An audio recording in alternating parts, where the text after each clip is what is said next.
Hey guys, what's going on? It's A Canuck for No A in Team, your number one source for awesome, and welcome to Topic Tuesday, a chance for us not really to talk about the gameplay. However, I hope you enjoy this free-for-all match.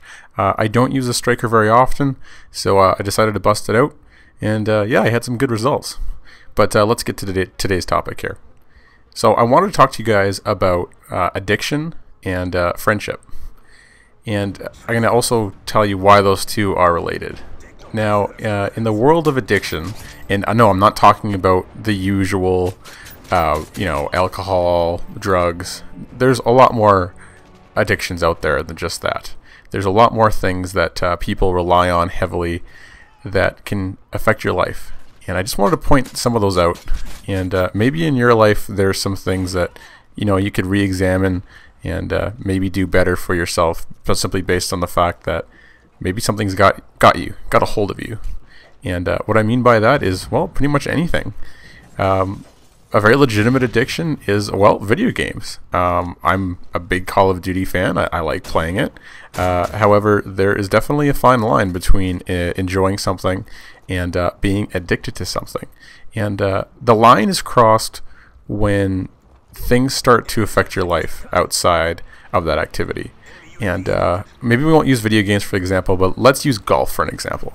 There's definitely people addicted to the game of golf. I myself, not that big a fan. I'm not very good at it.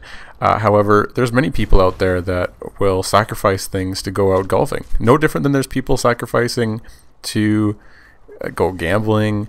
Again, drugs and alcohol are your usual addictions that come to mind when you talk about addiction. But just anything that takes away from other time spent, from family, from friends. And I believe you can identify an addiction really easily by the either shame that you feel afterwards, or if you're doing anything secretive. And what I mean by that is, when someone calls you and you decide, man, I'm so addicted to this video game, I'm just going to shut the whole world out. And someone calls you and they're like, okay, you want to go out and you want to go do something, and you say something like, you lie, I don't feel good, I feel sick, or something BS. And you're just doing that to get back to whatever your addiction is. And again, you can use this with almost anything in your life that would be an addiction. And yeah, if there's something like that in your life, I would definitely suggest that you examine it. And I know that can be hard sometimes, but you take a look at your life and try and remove that element, or try and remove how much passion you have towards that, and try and apply it to something else.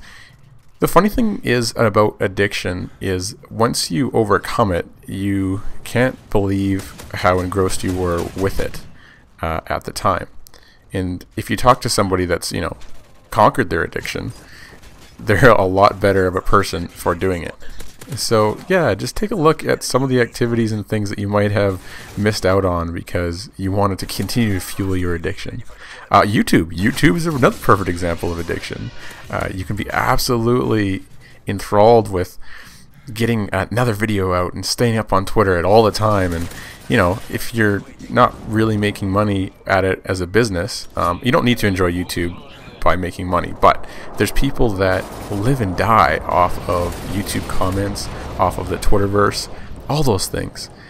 Maybe time to examine your life without it and turn it off for a while. Maybe television is your addiction. Maybe you can't not sit down for more than 10 seconds without watching something, or you're wondering what's going on. So to be able to check yourself when you believe you are addicted to something, this is where I want to talk to you guys about friendship. And there is definitely two kinds of friends out there in the world, and I categorize them as this. One, there's a group of friends that will lift you up. There's a group of friends that will hang with you when you're at your worst times. There's friends that will keep you accountable when you're getting a little bit destroyed with either an addiction or just life. There's friends that will be honest with you. And then there's a whole other group of people. And that group of people, although you'll call them friends, will try and bring you down to their level. And what I mean by this is, I'll just use alcohol as an example. You'll have these friends in your life that feel that to justify their addiction, is to convince somebody else to be part of that addiction. And let's say you're at a party and you've chosen that you're not going to drink this evening. You're going to play it safe. I don't know, maybe you're driving, you're a DD, anything like that. And there'll be that friend that's just, oh, come on, man, let's just get hammered. It'll be fine. We'll figure it out later. Blah, blah, blah.